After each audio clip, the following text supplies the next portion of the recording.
Hello बच्चों। तो जैसा हमने देखा था अपनी पिछली क्लास में अध्यारोपण का सिद्धांत, जिसको बोला था हमने प्रिंसिपल ऑफ सुपरपोजिशन। तो इस सिद्धांत में हमने ये पढ़ा था कि कोई भी एक गिवन चार्ज है तो उस चार्ज पे बाकी के जितने भी चार्जेस हमें गिवन होंगे, जो भी दिए हुए चार्ज होंगे, वो कितना फोर्स लगाएंगे। तो वो फोर्स हमने देखा था, या वो कुल बल जो लगेगा उस चार्ज पे, वो जितने भी उस पर अप्लाई होने वाले फोर्स हैं उन सब का हमें क्या करना है, वेक्टर सम करना होगा, या जिसको हमने बोला था सदिश योग करना है। ठीक है, इतना हम पढ़ चुके थे अपनी पिछली क्लास में। तो आज हमें क्या करना है, इस पे बेस्ड जितने भी क्वेश्चंस वगैरह बनते हैं, न्यूमेरिकल जो बनेंगे, वो हमें देखना है। तो चलिए हम स्टार्ट करते हैं। पहला क्वेश्चन, जैसे मान लो हमें एक क्वेश्चन दिया है कि भुजा ए का एक समबाहु त्रिभुज है जिसके 3 कोनों पर ए, बी और सी पर क्रमशः क्यू, क्यू तथा माइनस क्यू आवेश रखें। हमें ए पर रखे आवेश पर परिणामी बल की गणना करनी। तो एक काम करते हैं, पहले एक समबाहु त्रिभुज बना लेते हैं। ये मान लो हमारे पास एक समबाहु त्रिभुज है। ठीक है, एक चार्ज है क्यू, या हाँ चलो, एक चार्ज है ये क्यू, एक चार्ज ये क्यू और एक चार्ज ये माइनस क्यू। मैं इसको बोल रहा हूँ ये ए, ये हो गया बी और ये सी। ये 3 कोने हो गए। अब क्वेश्चन में हमें बोला है कि ए पे रखा जो आवेश है उस पे परिणामी बल निकालना है, यानी कि कुल बल निकालना है। तो हम यहाँ पे अध्यारोपण का सिद्धांत लगाते हैं। देखो, हमें ए पे निकालना है जो परिणामी बल। तो इसका नेचर ये पॉजिटिव, ये भी पॉजिटिव और ये कैसा है, नेगेटिव। तो हमने देखा था पॉजिटिव पॉजिटिव पे लगाता है प्रतिकर्षण का बल। तो ये वाला जो पॉजिटिव है ये इस पे लगाएगा, ऐसे इस तरीके से लगाएगा फोर्स, प्रतिकर्षण का बल। इसको मैं अभी बोल रहा हूँ ये पहला चार्ज है सपोज, तो इसको हमने लिख दिया F1 फोर्स लगाया इसने। फिर माइनस क्यू जो है, माइनस क्यू चार्ज जो होगा वो इस प्लस क्यू चार्ज को अपनी तरफ खींचने की कोशिश करेगा, मतलब आकर्षण का फोर्स लगाएगा। तो इसको मान लो ये सेकंड चार्ज है, तो इसने फोर्स कितना लगाया, F2। ठीक है, लेकिन अगर आप देखो कि यहाँ से ये जो हमारे पास समबाहु त्रिभुज दिया हुआ है, उस समबाहु त्रिभुज की भुजा हमें ए पता है। तो अगर मैं F1 की वैल्यू निकालता हूँ तो बोलो F1 की वैल्यू कितनी आ जाएगी, ये आएगी के क्यू, और पहले फॉर्मूला लिख लेते हैं। F1 F is equal to k Q1 Q2 upon r square. ये फॉर्मूला हमने पढ़ा था। तो अगर मेरे को F1 निकालना है तो K इंटू Q1 की जगह ये वाला Q, Q2 की जगह दूसरा Q, और डिवाइडेड बाई ए स्क्वायर। तो ये बन जाएगा के क्यू स्क्वायर अपॉन ए स्क्वायर। ठीक है, फिर अगर मान लो मेरे को F2 निकालना है तो F2 की वैल्यू बताओ क्या होगी। ये हो जाएगी K इंटू क्यू इंटू, यहाँ पे देखो नेगेटिव नहीं रखनी है वैल्यू, ये पॉजिटिव ही वैल्यू रखनी है। क्यों रखनी है मैं अभी बता रहा हूँ। K इंटू क्यू, मतलब हमें इसका जो नेगेटिव चार्ज है हमें इसके सिर्फ मैग्नीट्यूड से मतलब है। जब भी हम फोर्स निकालते हैं तो फोर्स निकालते हुए हम नेगेटिव पॉजिटिव वैल्यू नहीं रखेंगे, क्योंकि हम इसका जो हम इसे डिनोट कर रहे हैं वो सदिश फॉर्म में नहीं कर रहे हैं। अभी हम अदिश कर रहे हैं, मतलब स्केलर फॉर्म में कर रहे हैं। वेक्टर फॉर्म में अभी हम आगे सीखेंगे।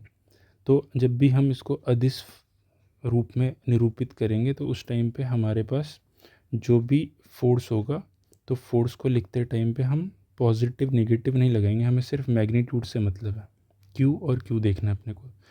तो ये भी हमारे पास फोर्स कितना निकल के आ गया, के क्यू स्क्वायर अपॉन ए स्क्वायर।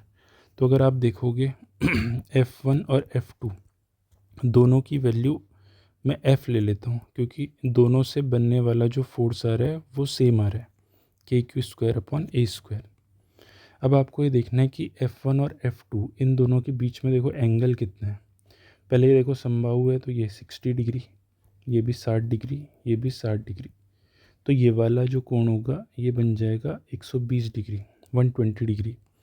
तो इन दोनों फोर्सेस को अगर मैं ऐसे बना लूँ, यहाँ पे सपोज़ हमने ये बनाया, एक फोर्स लग रहा है इधर, एक फोर्स लग रहा है इधर, और दोनों के बीच में एंगल है 120।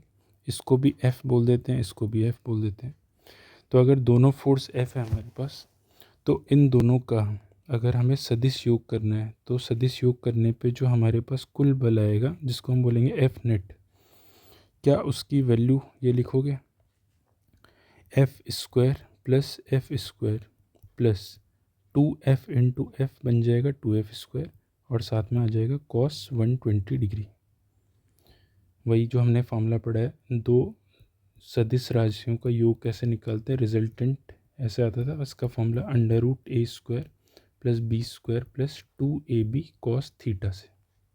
ठीक है, अब इसको सॉल्व करते हैं। देखो cos 120 जो होता है, cos 120 की वैल्यू होती है -1/2, मतलब -½ तो अगर ये वाली वैल्यू -½ है तो इसको मैं ऐसे लिख लेता हूँ, √F² F² बन गया 2F² प्लस 2F² और -1/2, 2 से 2 कैंसिल हो गया तो 2F² और ये बचा -F², तो इसको सॉल्व करोगे तो ये आ जाएगा F²। तो अंडर रूट से बाहर निकलेगा F² तो आ जाएगा F, और F की वैल्यू हमने क्या ली थी, ये थी KQ²/A²। तो यही हमारा क्या हो जाएगा, फाइनल आंसर होगा। ठीक है, तो उम्मीद है कि आपको ये क्वेश्चन समझ में आया होगा। अब इसी टाइप के हम कुछ और क्वेश्चन देखते हैं, और किस किस टाइप से क्वेश्चन बन सकते हैं। फिर मैं आपको भी क्वेश्चन दूंगा, वो आपको सॉल्व करना है, वो आपके लिए होमवर्क रहेगा। तो बढ़ते हैं, जैसे हमारे पास एक अगला क्वेश्चन है ये, कि भुजा ए वाले वर्ग के चारों कोनों ABCD में से प्रत्येक पर आवेश Q रखा गया है। तो हमें बिंदु D पर रखे आवेश पर लगने वाला बल ज्ञात करना है। तो मान लेते हैं हमारे पास एक ये वर्ग है ये बोल दिया A B C और D। ठीक है, तो भुजा हमारे पास ये हो गई A, और सब पे जो चार्ज है वो Q है, सेम चार्ज है सब पे। ठीक है, तो अब ये बताओ कि मेरे को D पे फोर्स निकालना है। तो ये वाला जो C पे चार्ज रखा है Q, क्योंकि ये पॉजिटिव ये भी पॉजिटिव, तो पॉजिटिव पॉजिटिव पे फोर्स लगाएगा प्रतिकर्षण का, तो ये लग गया इधर। तो इसको मैं बोल देता हूँ ये हो गया F। ठीक है, F क्यों, मतलब लिखने का तरीका भी मैं इसको F से डिनोट कर रहा हूँ। इसी तरीके से A पे जो चार्ज रखा है Q, ये इस वाले प्लस Q पे फोर्स लगाएगा इधर, प्रतिकर्षण का बल लगाएगा, तो ये भी क्या हो गया F। ठीक है, और एक फोर्स ये भी लगाएगा B, लेकिन ये लगाएगा इसके इस वाले डायगोनल के अलोंग। ठीक है, डायगोनल मतलब विकर्ण के अलोंग लगेगा जो फोर्स लगने वाला है, जो B लगाएगा। तो इस वाले फोर्स को मैं F' बोलता हूँ। देखो F' और ये इन दोनों को F क्यों लिखा, क्योंकि अगर आप देखोगे यहाँ से C ने जो D पे फोर्स लगाया, जो C पे चार्ज था उसने D पे जब फोर्स लगाया, तो उसकी वैल्यू लिखोगे KQ²/A², Q इंटू Q² और अपॉन A²। और A वाले को भी दिखाओगे अगर आप, तो ये भी ये बनेगा KQ²/A²। अब ये दोनों सेम आ रहे हैं, इसका मतलब हमने इन दोनों को F से डिनोट कर दिया। लेकिन ये वाला जो फोर्स है, क्योंकि ये वाला साइड A, ये वाला साइड भी A, तो आपको ये दिख रहा होगा कि एक समकोण त्रिभुज बनता हुआ दिख रहा है। तो हम क्या करेंगे, इसका ये विकर्ण निकालने के लिए पाइथागोरस लगा देंगे। ठीक है, तो अगर आप पाइथागोरस लगाओ तो पाइथागोरस में देखो ये A, तो इसकी वैल्यू कितनी आ जाएगी, A² plus A² under root. मतलब आपको क्या निकालना है, पाइथागोरस से अपना वो वाला फॉर्मूला लगा दो कि ये अपना कर्ण का स्क्वायर बराबर लंब का स्क्वायर प्लस आधार का स्क्वायर, ये लगा दो यहाँ पे। तो इससे क्या होगा, कर्ण का स्क्वायर निकालना है तो लंब का स्क्वायर A², तो ये आ जाएगा इतना। अगर हमें कर्ण निकालना है तो कर्ण की वैल्यू आ जाएगी √2A², मतलब √2A। तो इस वाली वैल्यू को लोगे आप √2A। तो अगर मैं देखूँ F' किसके बराबर आएगा, तो ये लिखोगे क्यू इंटू क्यू बन जाएगा के क्यू स्क्वायर और अपॉन में आ जाएगा अंडर रूट 2a का स्क्वायर। तो आ गया के q square upon 2a square. इसको अभी ऐसे ही रहने देते हैं। लेकिन आप इन दो फोर्स को देखो जो F लग रहे हैं, एक F इधर लगा और एक F इधर लग रहा है, और दोनों के बीच में जो कोण बन रहा है वो 90 डिग्री है। तो इन दोनों का जो नेट आएगा, कुल बल जब निकालोगे, तो मैं इसको नेट ना लिख के अभी फ़िलहाल ये लिख रहा हूँ F डबल डैश। ऐसा क्यों लिख रहे हैं वो अभी देखते हैं। तो F डबल डैश की जब आप वैल्यू निकालोगे तो ये लिखोगे under root F square plus 2F square, दो बारी आया, और cos 90। और अगर आपको पता हो cos 90 की वैल्यू होती है 0, तो यहाँ हमारे पास सिर्फ वैल्यू बच जाएगी अंडर रूट 2F स्क्वायर। तो क्या मैं इसको अंडर रूट 2F लिख सकता हूँ? तो ये हमारे पास किसकी वैल्यू आ गई? Root 2F, F double dash की। लेकिन अगर आप देखो F डबल डैश की जो डायरेक्शन होगी, उसकी जो दिशा है इस बल की, क्या ये भी इसी के अलोंग दिख रही है F डैश के? मतलब दो फोर्स अभी ऐसे लग रहे हैं, F डैश की दिशा भी यही है, F डबल डैश की भी यही है। तो अगर मेरे को यहाँ से F नेट निकालना हो तो F नेट का फॉर्मूला क्या बन जाएगा? दोनों सदिश राशि एक ही डायरेक्शन में, दोनों की दिशा सेम है, तो हमारे पास नेट फोर्स सीधे इन दोनों का क्या करना पड़ेगा, हमें योग करना पड़ेगा। तो F डैश की वैल्यू हमने निकाली थी, F डैश की वैल्यू थी के क्यू स्क्वायर अपॉन में 2a स्क्वायर, और F डबल डैश की जो वैल्यू है वो आ रही है रूट 2F। ठीक है, और F की वैल्यू भी हम निकाल चुके हैं, तो मैं इसको ऐसे लिख देता हूँ k q square upon 2a square plus root 2, और इंटू F की जगह पे ये लिख दिया हमने के q square upon a square. तो अगर आप यहाँ से देखोगे क्या क्या कॉमन आ रहा है, तो के q square upon a square common है, यहाँ से आएगा 1/2 और प्लस रूट 2। तो ये हमारे पास नेट फोर्स की वैल्यू आ गई। आप इतना ही अपना आंसर छोड़ सकते हैं। ठीक है, तो ये हमने देखा कौन सा क्वेश्चन, कि अगर हमारे पास कोई वर्ग के चारों कोनों पे कोई चार्ज रखे हैं तो हमें एक पे वो निकालना है कि फोर्स कितना होगा। तो वही अपना अध्यारोपण का सिद्धांत हम यूज़ करेंगे और ऐसे फोर्स निकालेंगे। ठीक है, चलिए आगे बढ़ते हैं और क्वेश्चन ट्राई करते हैं। तो जैसे मान लो मैं आपको एक क्वेश्चन ऐसे ही कर लेते हैं। सपोज़ हमारे पास ये क्वेश्चन है कि ये भी हमारे पास एक समबाहु त्रिभुज है। ठीक है, और इस समबाहु त्रिभुज के यहाँ पे चार्ज Q, यहाँ पे चार्ज Q और यहाँ पे चार्ज Q, इसको बोल देते हैं C, A और B, ये कोने हुए। तो मान लो हमें कुल बल निकालना है, कुल बल निकालना है हमें C पर रखे चार्ज पर, C पर रखे आवेश Q पर, ये निकालना है हमें। तो उसके लिए हम क्या करेंगे, देखो ये भी पॉजिटिव, ये भी पॉजिटिव, ये भी पॉजिटिव, तो पॉजिटिव पॉजिटिव पे फोर्स लगाएगा इधर प्रतिकर्षण का, और ये वाला पॉजिटिव भी इस पॉजिटिव पे लगाएगा फोर्स इस डायरेक्शन पे प्रतिकर्षण का। लेकिन क्योंकि एक समबाहु त्रिभुज है, मान लो इसकी भुजा A है, तो इससे भी फोर्स F और इससे भी फोर्स F ही आएगा। क्यों? क्योंकि दोनों फोर्स की वैल्यू अगर आप निकालोगे दोनों तरफ से तो यही आएगी के क्यू स्क्वायर अपॉन ए स्क्वायर।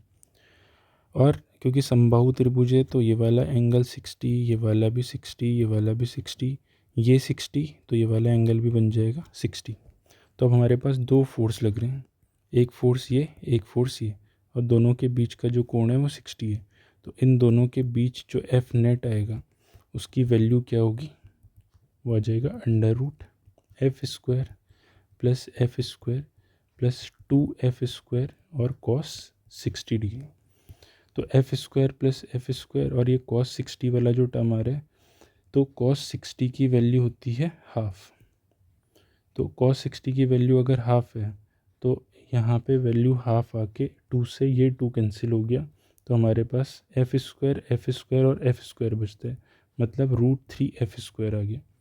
और अगर ये रूट 3 F स्क्वायर आ रहा है, इसको सॉल्व करोगे तो आएगा रूट 3 F, और F की वैल्यू हमने देखी कितनी है, के क्यू स्क्वायर अपॉन ए स्क्वायर। तो ये हमारा आंसर हो जाएगा।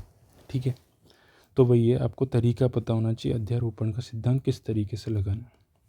चलिए अब आगे बढ़ते हैं, अगला क्वेश्चन देखते हैं। जैसे इस क्वेश्चन में बोल रहे हैं कि ए भुजा वाला एक समबाहु त्रिभुज है, उसके कोनों पर 3 आवेश -q, +q और -q को रखा गया है। त्रिभुज के केंद्रक O पर रखे आवेश +q पर परिणामी विद्युत बल क्या होगा। तो जरा ये देखो, आप मान लो ये एक समबाहु त्रिभुज है, एक पे -q, ये +q और ये एक और दूसरा हमें ये दे रखा है -q। तो इसके केंद्रक O पे निकालना है हमें फोर्स कितना होगा। तो केंद्रक O पे रखा है +q चार्ज। तो पहले तो ये देखो, ये पॉजिटिव चार्ज है, ये वाला +q, ये इस +q पे फोर्स लगाएगा इधर, इस डायरेक्शन। तो मान लो मैं इसको F ले रहा हूँ अभी। ऐसे ही -q जब इस पे फोर्स लगाएगा तो -q फोर्स लगाएगा इस तरफ, अपनी तरफ खींचेगा, तो ये लगा F। और ये वाला जो -q है, ये जब इस पे फोर्स लगाएगा तो ये फोर्स लगाएगा इस पे, अपनी तरफ खींचेगा तो इधर, तो ये भी लग गया F। ठीक है, तीनों को F क्यों बोल रहे हैं वो अभी समझते हैं। तो हमारे पास ऐसे 3 फोर्स लग रहे हैं, ठीक है ना। अब पहली बात तो हम ये करते हैं कि ये वाली जो अपने पास डिस्टेंस होगी, ये वाली डिस्टेंस होगी और ये वाली डिस्टेंस, ये निकाल लेते हैं। एक साइड से निकाल लेते हैं, क्योंकि आपको पता होगा समबाहु त्रिभुज की क्या प्रॉपर्टी होती है कि ये वाली भुजा, ये वाली भुजा और ये वाली भुजा ये सेम आ जाएगी। तो उसके लिए एक काम करते हैं, क्योंकि एक समबाहु त्रिभुज है और यहाँ से आपने जो ये लाइन ड्रॉ की है बिल्कुल केंद्रक को ज्वाइन कर रही है, इसका मतलब टोटल एंगल अगर हमारे पास 60 है तो ये वाला एंगल 30 होगा, ये वाला एंगल भी 30 हो जाएगा। तो मैं इस लाइन को ऐसे खींच के ये हमने परपेंडिकुलर बना दिया इस पे, ठीक है। तो अब अगर आप देखो इस वाले त्रिभुज को, तो इस वाले त्रिभुज की अगर भुजा A, टोटल भुजा A थी, तो यहाँ से यहाँ हो जाएगा ये a/2, आधा हो जाएगा। और अगर मेरे को ये निकालना है तो मैं एक ट्रिग्नोमेट्रिक रेशियो का यूज़ कर लेता हूँ। मान लो मैंने यहाँ पे फॉर्मूला लगाया cos 30, तो cos 30 की वैल्यू क्या होती है, cos 30 की वैल्यू होती है आपकी ये बेस अपॉन हाइपोटेन्यूज।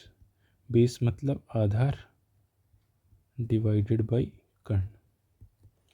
तो आधार जो है हमारे पास वो तो पता है हमें a/2 है, और डिवाइडेड बाई ये कर्ण। तो ये किसके बराबर आ रहा है, cos 30, और cos 30 की वैल्यू क्या होती है, cos 30 की वैल्यू होती है √3/2। तो मेरे को कर्ण की वैल्यू चाहिए, तो कर्ण की वैल्यू आ जाएगी a/2 और √3/2 इधर मल्टीप्लाई हो जाएगा, तो 2 से 2 कैंसिल हो गया, कर्ण की वैल्यू आ गई a/√3। ठीक है, तो जो हमारे पास कर्ण आया वो आ गया a/√3। इसका मतलब यहाँ से यहाँ तक का डिस्टेंस a/√3 है। ये वाला डिस्टेंस भी निकल के क्या आ जाएगा a/√3, और ये डिस्टेंस भी आ जाएगा a/√3। तो इसीलिए मैं बोल रहा हूँ कि जो फोर्स है, हमने सारे फोर्सेस को F दिखा दिया, और F की वैल्यू मैं यहाँ पे लिख लेता हूँ। ये वैल्यू आएगी kq², क्योंकि नेगेटिव पॉजिटिव नहीं देखना होता, तो ये पॉजिटिव सबका अगर आप देखोगे मैग्नीट्यूड सेम है, तो kq² अपॉन में a/√3 का स्क्वायर, तो ये आ जाएगा kq² अपॉन a², और √3 ऊपर मल्टीप्लाई होकर 3 बन जाएगा, मतलब ये वैल्यू आएगी 3kq² अपॉन a²। अब ये देखो ये वाला जो फोर्स लग रहा है और ये दो जो फोर्स लग रहे हैं, पहले मैं ये देखता हूँ इन दोनों फोर्स के बीच में एंगल कितना है। तो अगर आप ऐसे देखोगे, ये वाला फोर्स और ये वाला फोर्स, इनके बीच का एंगल निकालना है। आप इसको ऐसे समझो, ये वाले फोर्स और ये वाले फोर्स की बात कर रहे हैं, इन दोनों के बीच का एंगल कितना होगा। तो अगर मैं देखूं ये वाला एंगल, ये वाला एंगल और ये वाला एंगल, ये 3 इक्वल पार्ट में डिवाइड हो रहे हैं। ये 30 है, ये 90 है, तो ये 60 हो जाएगा। ये 60 हो गया, ये भी 60, तो ये टोटल मिला के 120। तो ये भी कितना होगा 120, और ये वाला भी कितना हो गया 120। तो ऐसा लग रहा है फोर्स एक इधर और एक इधर, और दोनों के बीच का जो एंगल है वो 120 है। तो इन दोनों के बीचों बीच आएगा, क्योंकि दोनों का जो मैग्नीट्यूड है वो सेम है, ये भी F और ये भी F।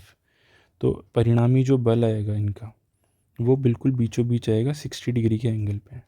तो उसके लिए फॉर्मूला क्या लगाओगे, एफ नेट बराबर भाई F² plus F² plus 2F² और कॉस 120 ये लिखोगे। और जब इसको सॉल्व करोगे तो कॉस 120 हो जाएगा ये माइनस, मतलब F² plus F² plus 2F² और माइनस 1/2। 2 से 2 कैंसिल, F² से एक F² चला जाएगा, मतलब ये आ जाएगा √F²। और इसको सॉल्व करोगे तो ये आ गया F। अब देखो यहाँ से भी हमारे पास जो बल आ रहा है वो F आ गया, F नेट। जो F नेट की वैल्यू आ रही है, F नेट हमारे पास सॉल्व करके F आया। और इसी वाली दिशा में अगर आप देखोगे तो ये वाला फोर्स भी दिख रहा है, ये दिख रहा है आपको, ये वाला फोर्स, ये वाला फोर्स भी इसी दिशा में, और जो नेट निकाला आपने वो भी इसी दिशा में। तो दोनों F और दूसरा भी F। तो अगर मैं अब नेट परिणामी बल देखूं तो F प्लस F कितना हो गया 2F। और F की वैल्यू हमने निकाली थी ये आई थी 2 इंटू F की वैल्यू 3KQ² अपॉन A²। इसे सॉल्व करोगे तो आ जाएगा 6KQ² अपॉन A²। तो हमारा ये फाइनल आंसर हो जाएगा 6KQ² अपॉन A²। ठीक है, तो उम्मीद है आपको ये वाला क्वेश्चन भी समझ में आया होगा। ये जितने भी क्वेश्चन हम कर रहे हैं ये सारे इम्पॉर्टेंट क्वेश्चन हैं और पिछले सालों में आए हुए क्वेश्चन हैं। अगर आप उत्तराखंड बोर्ड के पिछले सालों के पेपर उठा के देखोगे तो उसमें मिल जाएंगे आपको इस तरीके के क्वेश्चन। ठीक है, फिर एक क्वेश्चन अगर आप ये देखो, मान लो मैं सेम टाइप का एक क्वेश्चन ऐसे बना लेता हूँ। एक मान लेते हैं हमारे पास एक वर्ग हमें दिया हुआ है, इधर भी प्लस क्यू, इधर भी प्लस क्यू, ये भी प्लस क्यू है और ये प्लस क्यू है, और इसके सेंटर पे एक चार्ज प्लस क्यू और रखा हुआ है। तो अगर आपसे ये पूछा, मान लो सेंटर इसका O है, तो हमें ये बोला है कि वर्ग के केंद्र O पर परिणामी बल कितना होगा ये निकालना है हमें। तो देखो हम क्या करेंगे, मान लो हम इस प्लस क्यू चार्ज को देखें तो प्लस क्यू चार्ज इस पर फोर्स लगाएगा इधर, मान लो इसने लगाया F, तो ये वाला प्लस क्यू चार्ज इस पर किधर लगाएगा फोर्स, इधर। अब बताओ दोनों के दोनों जो फोर्स हैं वो समान होंगे या नहीं होंगे, बिल्कुल समान होंगे, क्योंकि यहाँ से यहाँ तक की दूरी और यहाँ से यहाँ तक की दूरी समान है। तो दो फोर्स अगर विपरीत दिशा में है तो ये वाला फोर्स और ये वाला फोर्स एक दूसरे को कैंसिल कर देंगे, मतलब इन दोनों से आंसर 0 आ जाएगा। इसी तरीके से प्लस क्यू और प्लस क्यू ये दोनों है, तो ये वाला प्लस क्यू इस प्लस क्यू पे फोर्स लगाएगा किधर, इस तरफ, और ये वाला प्लस क्यू लगाएगा इस तरफ। तो अगर आप देखोगे इससे भी F अगर इस फोर्स बन रहा है तो इससे भी क्या बनेगा, F फोर्स, लेकिन दोनों की दिशा विपरीत हो गई तो ये भी इसको कैंसिल कर देगा। तो हमारे पास जो परिणामी बल आएगा F नेट वो कितना आ जाएगा, वो आ जाएगा 0। तो आपको एक चीज़ ध्यान रखनी है, देखो एक हमने यहाँ पे कथन लिखा है, स्टेटमेंट ये कि यदि आवेशों का जो वितरण है वो दिए गए आवेश के सापेक्ष सममित है। सममित का मतलब होता है सिमेट्री में है, ठीक है। तो दिए गए आवेश पर लगने वाला जो कुल बल होगा वो हमेशा शून्य आएगा। अगर आप देखोगे इस प्लस क्यू से इस प्लस क्यू की दूरी सेम थी, इधर भी दूरी सेम है, तो ये सममित है। इसी तरीके से आप इसको और इसको देखोगे तो ये दोनों भी कैसे हो गए, सममित हो गए। अगर ये सममित हैं तो इनसे बनने वाला जो हमारे पास फोर्स आएगा वो हमेशा कैसा हो जाएगा, वो 0 आएगा। ठीक है, ये प्रॉपर्टी है, ये आपको याद रखना है। मान लो हमारे पास कोई वो बहुविकल्पीय प्रश्न आ गया और उसमें आंसर पूछा है तो वो डायरेक्ट 0 हो जाएगा ऐसे वाले केस में। जैसे मान लो आपके पास क्वेश्चन ये आता कि ये हमारे पास एक समबाहु त्रिभुज है, इधर प्लस क्यू, इधर प्लस क्यू और इधर प्लस क्यू, तीनों पे प्लस क्यू चार्ज है, और इसके बीचों बीच एक चार्ज रखा है प्लस क्यू। तो ये देखोगे आप ये वाला प्लस क्यू, ये वाला प्लस क्यू और ये वाला प्लस क्यू, यहाँ से यहाँ, यहाँ से यहाँ, और ये वाली जो दूरी है, तो ये अभी भी कैसे है, सममित है। सममित होने का मतलब सिमेट्री में है। तो अगर आप इस पॉजिटिव चार्ज प्लस क्यू पे एफ नेट निकालोगे तो ये भी कितना आएगा, ये ज़ीरो आएगा।